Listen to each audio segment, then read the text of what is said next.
History cannot escape time, for its chariot marches on relentlessly. And time cannot escape history, for its pen scribbles ceaselessly.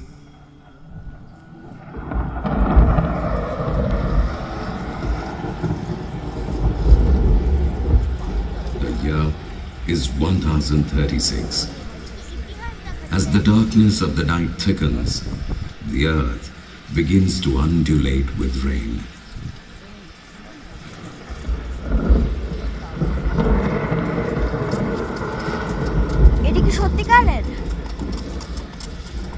Raja Kankaldev, accompanied by his faithful soldiers, makes his way through the jungles of these hills.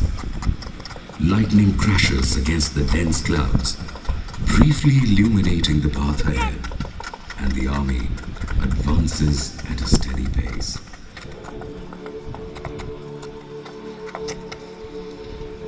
Maharaj, it has become difficult to navigate through this dark, moonless night.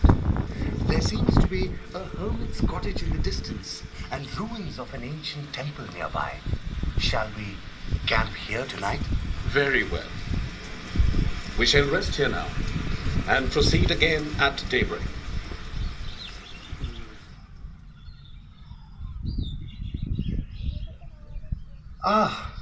We have been blessed with a scarlet sun this morning, unusually bright and affectionate. It seems like a blanket of crimson skies has descended upon us. You should consider this auspicious. We now have the blessings of our sun god, in whose name me and my ancestors are called Surya Vanshis.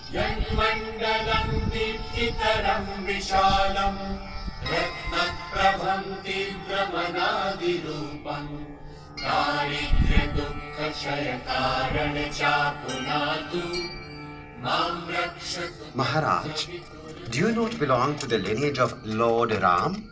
Indeed, Suryavanshi Lord Ram himself is in the lineage of the sun god. I see. When his son Kush left Ayodhya, his descendants founded the city of Rohtasgarh near River Son. And as time passed, they moved to Gwalior and settled around Narwar. Those Suryavanshis were called Kachwaha. Before the establishment of Amer in Jaipur, this region was known as Dhundar, founded by Dulerai in 966 AD. He constructed the temple of Jamvai Mata in Ramgarh, and soon after, she was affirmed the goddess of the Kachwaha dynasty. Raja Kankaldev is the worthy son of Dulerai. Swarup Singh Ji, we will abandon Dausa and make our new capital here, on these hills. I like this place. Besides, it's secure as well. And did you hear the greetings of the eagle overhead? What could be more auspicious than such an honorable welcome? Maharaj, this place is indeed known as the Chilka Tila, the hill abode of eagles. It belongs to the Meena tribe. No, Swarup Ji, no. It used to belong to them.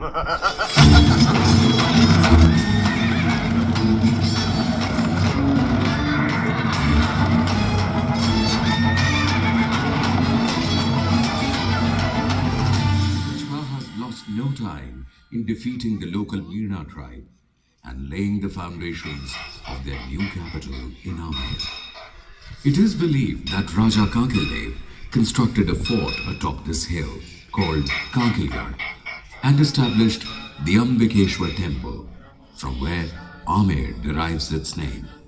But local folklore suggests that Amer was named after the goddess Amba Mata, who was worshipped by the Meena tribe.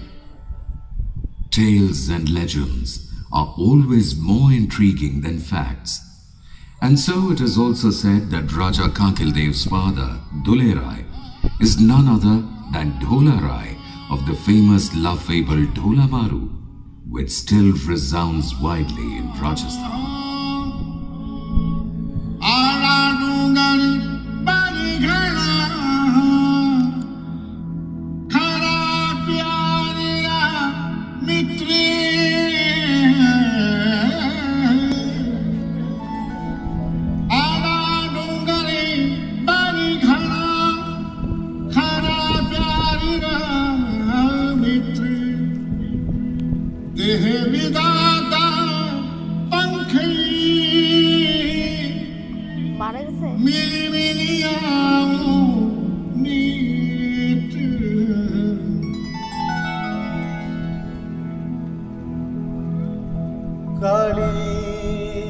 काली धुला काजलिया दी देख सा काली काली काजलिया दी देख सा कोई बुरोड़ी बुरजा पर चमके बिजली कोई बुरोड़ी बुरजा पर चमके बिजली झुकी जीवो है मुमल हाले तोल चालू मारू जी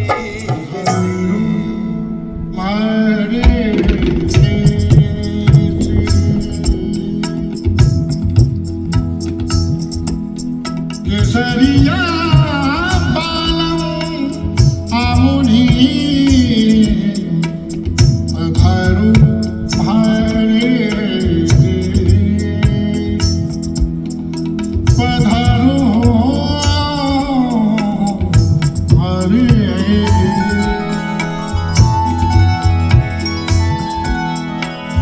पागा मीठी कोयली तोरण मीठी तलवार तलवार तलवार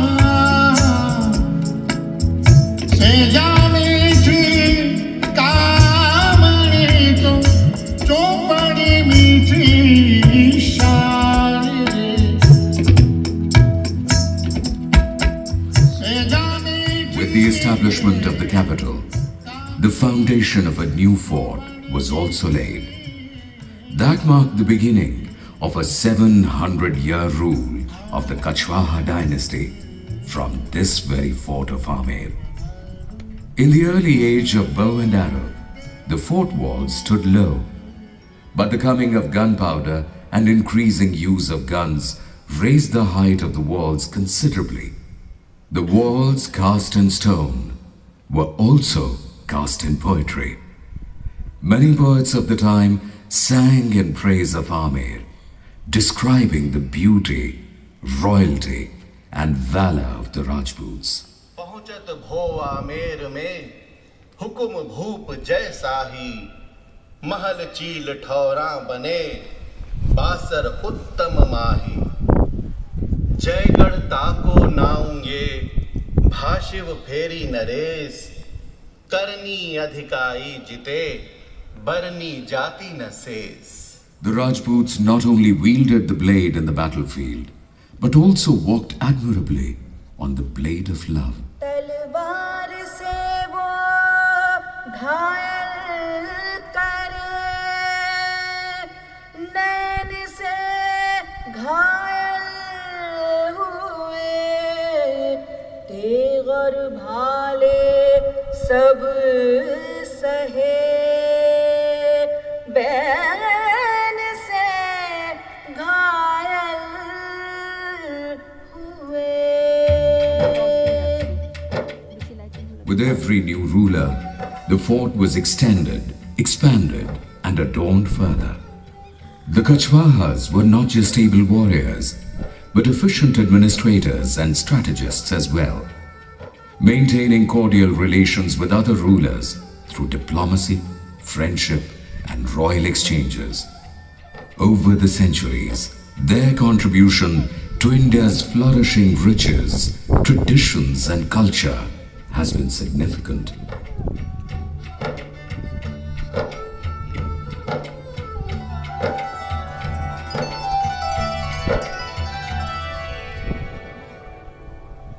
Stories of India's great wealth and treasures reached far and wide. As a result, many invaders headed here to pillage and plunder the great land, marking the beginning of a new chapter in India's history. Persians, Greeks, Scythians, Huns, Turks, Mongols, Afghans, they all came to invade the country, but none could establish a base. and they soon retreated, but with caravans full of wealth. One invader followed another, Khilji, Tughlaq, Lodi. They came, they ruled, but were eventually ousted by the native rulers. Meanwhile, India stood unbeatable. Her customs, traditions, culture, digging deeper roots and grounding her even more. With the arrival of the Mughals in the 16th century, history turned a new page. India had never been so vulnerable, timorous, anxious, and yet acquiescent. In 1526, Mughal Emperor Babur met Ibrahim Lodi in the battlefield of Panipat. This fierce war was witness to an innovative facet, the use of cannons and guns by the invaders. The blasts created a complete frenzy amongst the elephants in the Lodi army, and Babur emerged victorious. This indeed was a landmark victory, after which the Mughals seemed unassailable as they advanced. Even today, if you turn and look back over your right shoulder, you will see the terror of the approaching Mughal army. As Babur led his army towards Rajasthan with rising confidence, Rana Sangha of Mewar and Prithviraj of Amer, along with many other Rajput kings, formed a common army. 17th March 1527. The Mughal army confronted this grand multitude of Rajput soldiers in the fields of Khanwa. Babur had heard many tales of the glory of the Rajput men he now faced. In the mortal danger of a defeat, he hesitated at first, but called upon his soldiers to muster courage for one final effort, for that last drop of sweat and blood, the ultimate battle, and was rewarded with the sweet smell of victory, which finally established the Mughal rule in India. King Prithviraj of Amer was married to Balabai, a greatly revered woman in Rajasthan and an ardent devotee of Lord Krishna, who was given the stature of Meera. The royal women of the Kachwaha court were highly influential and have been known to infuse religious and spiritual beliefs in many of their king husbands. During this period, foundations of numerous temples were laid in Amer, each dedicated to a different deity and built by a different ruler. Just as day fell to night, and night awoke to another beautiful dawn, eras in history came and went. In the 16th and the 17th century, India was awash with a wave of religious and spiritual sentiments. In the northern state of Punjab, one could hear the voice of Sikh Guru Nanak. गगन में थाले रव चंद दीपक बने तारे कमंडल जनक मोती धूप माल आन लो पवन चमरो करे सकल बन राए फुलंत ज्योति कैसी आरती कैसी आरती हुई माव खंडना तेरी आरती अनहता सबद माजंत तेरी कैसी आरती हुई माव खंडना तेरी आरती.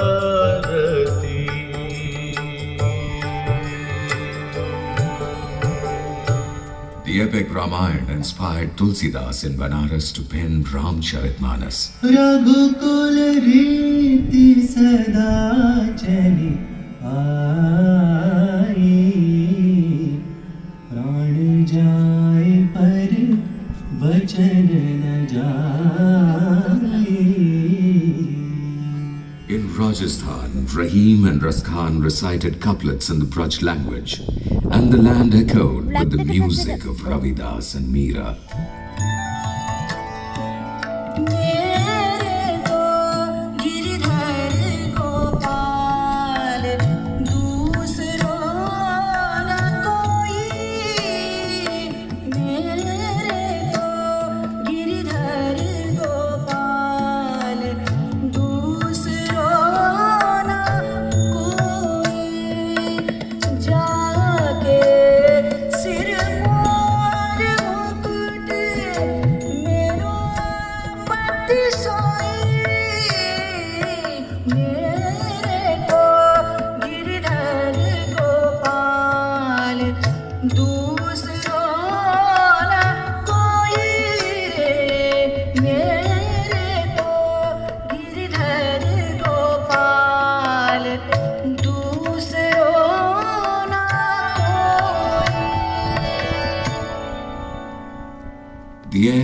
filled with love, peace, and harmony. With Mughals consolidating their position in India, a new era of the Ganga Jamuni Tehzeeb emerged, a synthesis of Hindu and Islamic practices of art and culture.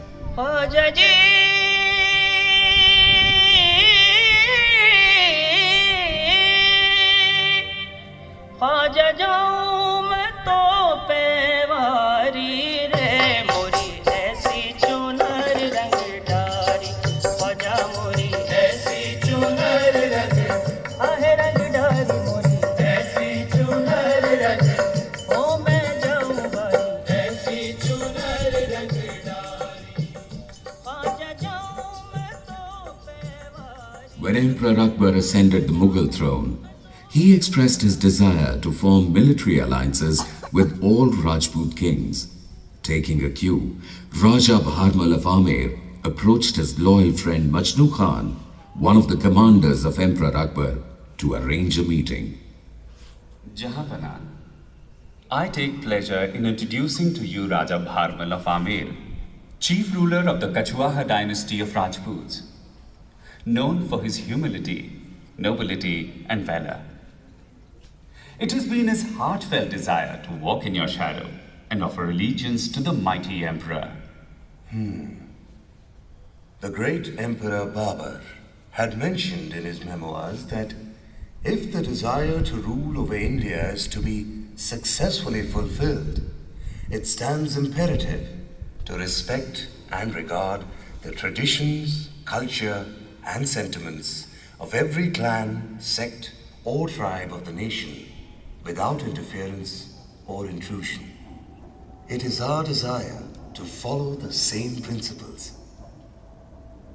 Very well. Raja Bharmal, I am pleased to see you, and I welcome you to our humble quarters. And what is it that we can do for you? Jahanpana, my only wish is to offer my dear daughter's hand in marriage to you. Bowing my head before my sword, I vow to serve in the defense of you, your family, and your rule. We are convinced of your loyalty, allegiance, and fidelity, Raja Bharmal, and we are delighted to accept the offer for marriage. Your daughter shall now be known as Malika-e-Azam, the Queen of the Empire. 6th February 1562. The city of Sambhar. Mughal Emperor Akbar and the daughter of the Rajput king Raja Bharmal, Harkabai, tied the conjugal knot according to Hindu traditions. The city came alive with the vibrant colors of Rajasthan, resounding with myriad folk songs and the Ghumar dance.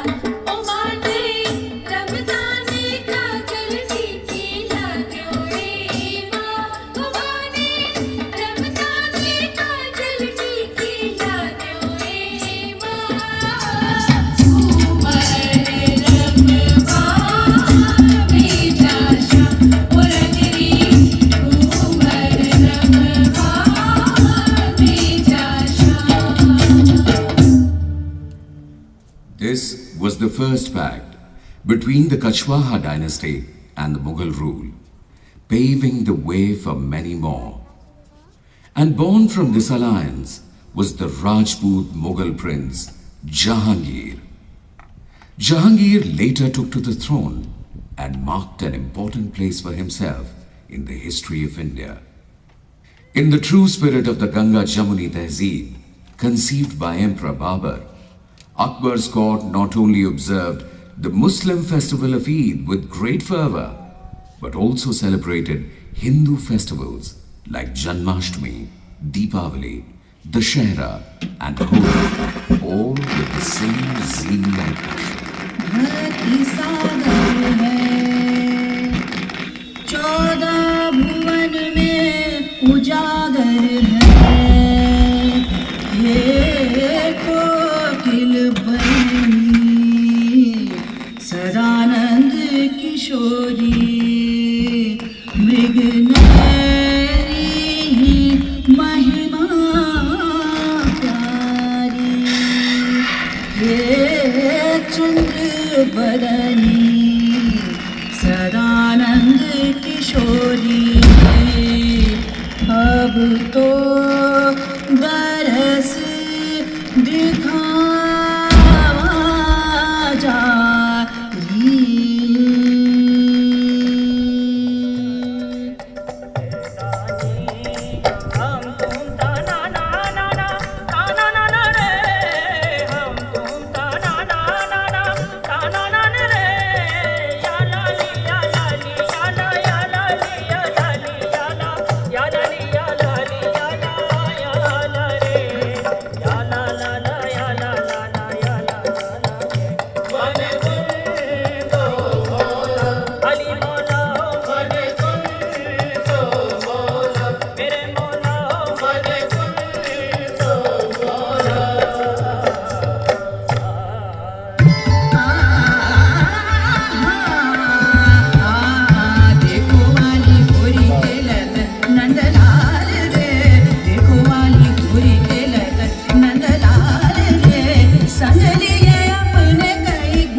The emperor took Raja Bharmal's son Man Singh along with him. Despite being a Rajput, Man Singh soon gained recognition as one of the Navratna or 9 jewels of the Mughal court and was also made the commander-in-chief of the army. Man Singh was a learned man, a keen scholar of Sanskrit, Persian, Rajasthani and Hindi. When this palace of Amer was founded in 1599, Man Singh not only promoted and encouraged the art and crafts here, but also took it upon himself to bridge the disparity between men and women. The royal women were now allowed to partake in the festivities and celebrations of the imperial quarters.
Many rulers accepted sovereignty of the Mughal Empire. Rana Pratap of Mewar, however, was too sanctimonious. Emperor Akbar gave Man Singh the responsibility to persuade Rana Pratap to follow suit. Man Singh had invited himself to the Mewar court for a feast. This was unusual, more so an extraordinary circumvention of protocol. But the Rana accepted. It was against Rajput hospitality to not welcome a guest. And although he received Man Singh with great honor and elaborate arrangements, on the pretext of a headache, Rana Pratap refused to dine with him. Insulted, Man Singh rose from his seat and said, I can always recommend a treatment for his headache, but I have no cure for this misdemeanor. If he has forgotten how to respectfully welcome a guest into his house, he could have at least conducted the meal with honor. Rajputs have always been known to weave around idiosyncrasy. They may be quick to anger, but regard respect, pride, and honor as most definitive virtues. So Man Singh took a few grains of rice from his platter and, tying them within the folds of his turban, said, I do not wish to disrespect the god of victuals by leaving this food untouched. And yet, I do not wish to consume it. Hence, I clutch these grains to take back with me. I shall neither forget nor forgive the impertinence I have been shown today. Rana, I am bound by kinship on one hand and duty on the other. And on both accounts, my desire was only to settle matters without any carnage. But today's misconduct shall be remembered, Rana, and you will have to pay for this. You yourself will have to face me. Rana Pratap's reply was distinct and stern. Raja Man Singh, face I shall, but in the battlefield. Emperor Akbar's arrogance, Rana Pratap's pride, and Man Singh's duty.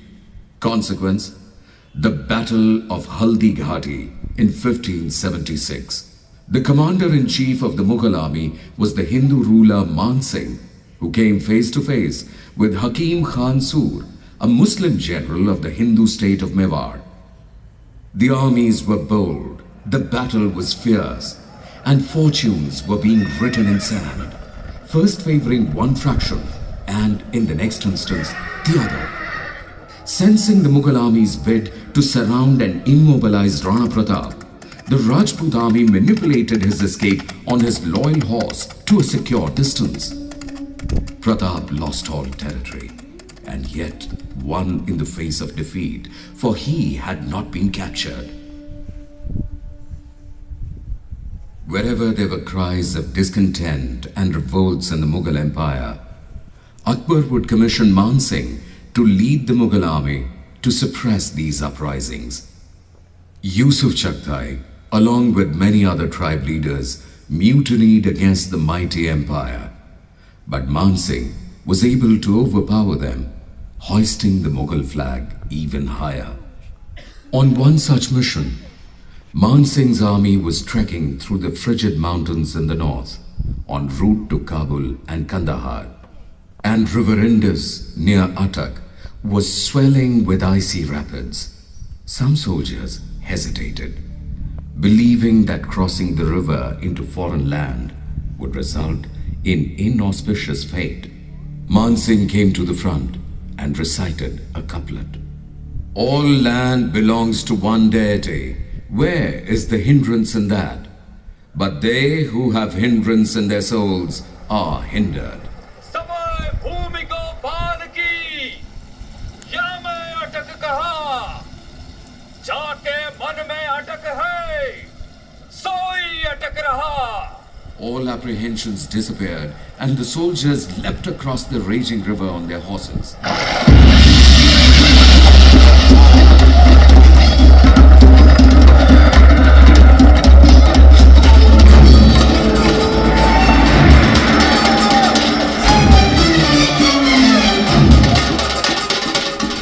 War was long and tedious, and it took Man Singh 6 years to achieve the pennant of victory.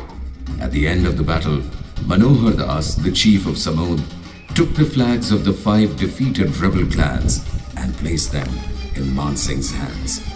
Combining the colors of these 5 flags, red, white, yellow, green and blue, Man Singh established the flag of Amer.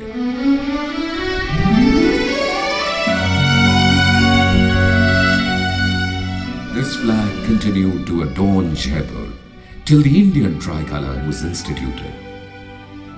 As the governor of Bengal, Man Singh defeated the Raja of Jashore and returned with the idol of goddess Shila Devi, establishing her in a temple within the fort. She was worshipped with great reverence in the royal family, and even today, people from across the country throng here to pay their respects. After Man Singh, Mirza Raja Jai Singh succeeded the throne of Amer at the mere age of 10. He kept alive the embers of the Kachwaha dynasty.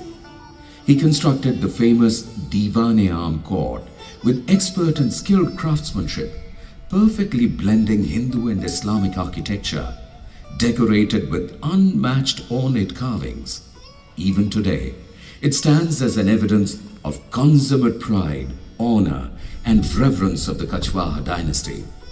The court not only echoed the sounds of proficient administration, but one would also often hear couplets recited by the famous poet Bihari Lal. And for each couplet presented in the court, he would receive a piece of gold. The rose, your highness, is not yet in bloom. It has neither honey nor pollen. If just a bud makes a king forget himself, what will happen when the rose blossoms? नहीं पराग नहीं मधुर मधु नहीं विकास इहि काल अली कली ही सौ बंध्यो आगे कौन हवा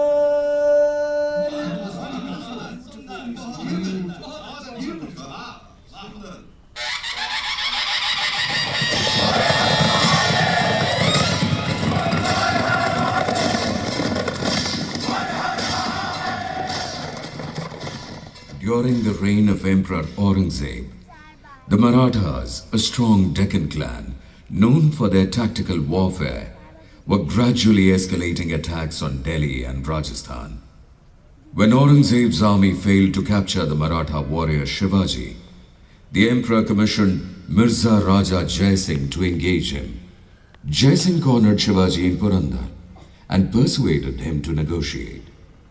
An alliance was drawn between Shivaji and the Mughals, wherein many forts and constituencies were distributed amongst them, and it was also agreed that the Maratha warrior would soon be presented in court before Emperor Aurangzeb.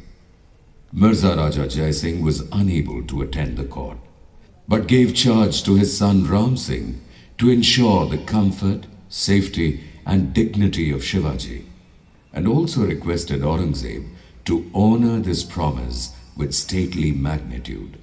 When Shivaji came into the Mughal court, he was slapped with a meager rank much lower than his contemporaries. He was enraged by this insult, and facing the entire court, he addressed Mirza Raja Jai Singh's son, Ram Singh. Your father gave me his word that I would be shown full respect and deference in this court. Is this Rajput honor? Is this Mughal honor? My workers and servants get a mansab of 5,000, and that is what has been granted to me. I have been deemed even below the likes of your Jaswant Singh, whom I have repeatedly defeated in the battlefield. Shivaji was infuriated, livid. Aurangzeb asked Ram Singh, What's the matter, Ram Singh? What complaints does he bring? Jahanpana, please do not bother yourself with these trivial matters. The Maratha king is used to different customs. He is not familiar with the ways of our court. Take him with you and see that he is taken care of. Ram Singh tried to plead with Shivaji, but he was adamant. Despondent with the consequences, many courtiers carried complaints against him to the emperor. It eventually became an open secret that Shivaji would be sentenced to death. When Ram Singh heard the news, he was reminded of his father's promise. He facilitated Shivaji's escape to Agra, who roamed through thick jungles disguised as an innocent saint. 12th September 1666. On reaching the fort of Raigad, Shivaji's mother Jijabai celebrated the arrival of her son by declaring his coronation. The fort of Raigad exploded with song, dance and merriment. Aurangzeb suspected the hand of Mirza Raja Jai Singh in Shivaji's escape from prison, but he had to suppress his anger, for it was of utmost importance to maintain jovial relations with Amer, and therefore, when in 1700 Mirza Raja Jai Singh's grandson Jai Singh II took the throne at the mere age of 12, the Mughal emperor bestowed upon him the title of Raja, along with other territorial and financial privileges. Hearing about Jai Singh's bravery in the battlefield, Aurangzeb dismissed all past acrimony, took the young Jai Singh's hands in his, and said, "You're in my grip. Tell me, what can you do now?" Jahapana, I can do everything. At the time of matrimony, the man holds his bride's one hand and promises her the world, to be with her and protect her for life. You have embraced both my hands in yours. What else could I ask for? All my prayers have been answered. Subhanallah. You are witty and clever. You truly are a sawai, more than others. People cross these fleeting dunes, embedding their footprints in the sand, only to find even the slightest breeze sweeps these trails off the surface of this enchanting land. As the desert turns into another unrecognizable face, what seemed like only a moment turned history to a new page. The death of Aurangzeb in 1707 led to a Mughal war of succession. While the Mughals were slowly losing their stronghold on one hand, the attacks by the Marathas were steadily increasing. Through sheer diplomacy and foresight, supported by a large army, Raja Savai Jai Singh became the most formidable ruler in northern India. All the other Rajas now turned to him for protection and the promotion of their interests at the imperial court. Raja Savai Jai Singh was a visionary man, far-sighted and meticulous. With Amer now bursting at its seams with people and the Raja's idea to make his capital a new trade center, Savai Jai Singh decided to shift the Kachwaha capital out of the historic city of Amer. 18th November 1727, a new city was established, named after the king himself, Jaipur.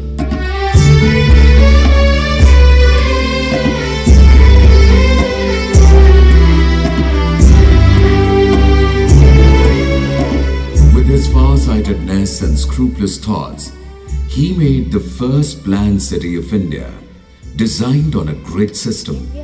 Till date, it stands with pride and honor as one of the most important sites in North India and one of its three great jewels. Savai Jai Singh was the first Hindu ruler in centuries to perform ancient Vedic ceremonies, promote Sanskrit learning, and initiate reforms in the Hindu society, such as the abolition of sati. It was at Jai Singh's insistence that many taxes, especially those levied on Hindus by Mughals, were abolished. In 1719, a noisy discussion in the court of Mughal Emperor Muhammad Shah Rangila prompted Raja Savai Jai Singh to ponder on the subject of astronomy. Greatly influenced by ancient Indian sciences as well as developments in the Western world, he invited many scholars to India, from whom he learnt and honed his own skills in mathematics and astronomy. He built 5 astronomical observatories across North India, in Delhi, Jaipur, Ujjain, Varanasi and Mathura, which are today popularly known as Jantar Mantar. It is surprising that in the midst of local wars, foreign invasions and consequent turmoil, Savai Jai Singh found the time and energy to build astronomical observatories. It would not be out of context to say that 300 years ago, Raja Savai Jai Singh laid the foundations of a modern India. Pandit Jawaharlal Nehru wrote about him in The Discovery of India. Jai Singh would have been a remarkable man anywhere and at any time. The fact that he rose and functioned as a scientist in the typically feudal milieu of Rajputana and during one of the darkest periods of Indian history when disruption and war and tumults filled the scene is very significant. With the establishment of the new capital at Jaipur, Amer's splendor and grandeur began to wane. Finally, after 600 years, did she get the chance to lay back in repose. But the constant attacks by the Marathas would jolt and wake her from deep sleep. The royal treasures were no longer safe. The Kachwaha fortune was not only threatened by foreign invaders, but there were many conniving minds here as well. Raja Savai Jai Singh needed a new fort to keep the state's wealth secure. And so, in 1734, the foundations were laid for Nahargarh. Constructed closer to Jaipur, Nahargarh became like a brother keeping a watch on his sibling, Jaipur. As Jaipur grew out of adolescence, Amer came to play the role of the revered forebear. Lost in the quiet of the surrounding hills, misty clouds, sweeping winds, Amer reminisced her youth, bringing back memories of the forgotten days. Surajpur, facing the sun, inviting its warmth and invoking its blessings. This large entryway kept the land of the Suryavanshis flourishing with happiness and wealth. Chandpur, facing the moon as it climbed through the dark western skies. This gateway overlooked the main city, forming a direct passageway to the old palace. Divan-e-Am, built as the public hall of audience, was constantly heaving with people and brimming with noblemen, and never failed to welcome its king with extreme stateliness and opulence. Ganeshpur, the provider of prosperity and the destroyer of obstacles, Ganesh kept his doors ajar and blessed all those who sought comfort within the palace walls. Divan-e-Khas, the hall of private audience, plastered in a mosaic of reflective glass, this palace of mirrors would shiver to life by lighting a single lamp. Baradari, this open court would be teeming with princesses, maids, musicians, dancers and painters who would often congregate within the central pavilion to celebrate festivals and holidays. And the path on the left leads you to Jaigarh, which stood majestically over the palace of Amer. Lamps were lit within the Diva Burj, the cylindrical watchtower, and could be seen from miles away, navigating men back home in the dark of the desert night. And for Amer's security, the world's largest movable cannon, Jaivan, was commissioned to be built there. So long was its barrel, and so powerful was its range, that once fired, it would be heard miles away.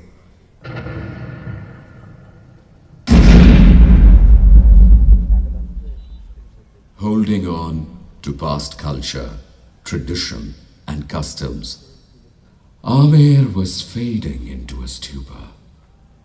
Cracking plaster on the fort walls could be repaired.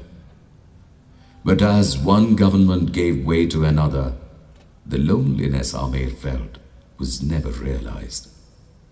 The temples thrived with prayers and processions, but the Kachwaha royalty limited itself only to the new bounds it had created, Jaipur. 2 centuries went by. Jaipur was witness to everything: the British rule, the fight for independence, even freedom. But Amer was still standing afar, watching Jaipur like a distant relative, and she wept unspoken tears within. How long could this melancholy remain unnoticed? Eventually, India claimed her autonomy. She was free and independent. But Amer still waited in the hope that someone would remember her too. And she was remembered. 1954. Amer's doors were finally thrown ajar for the public.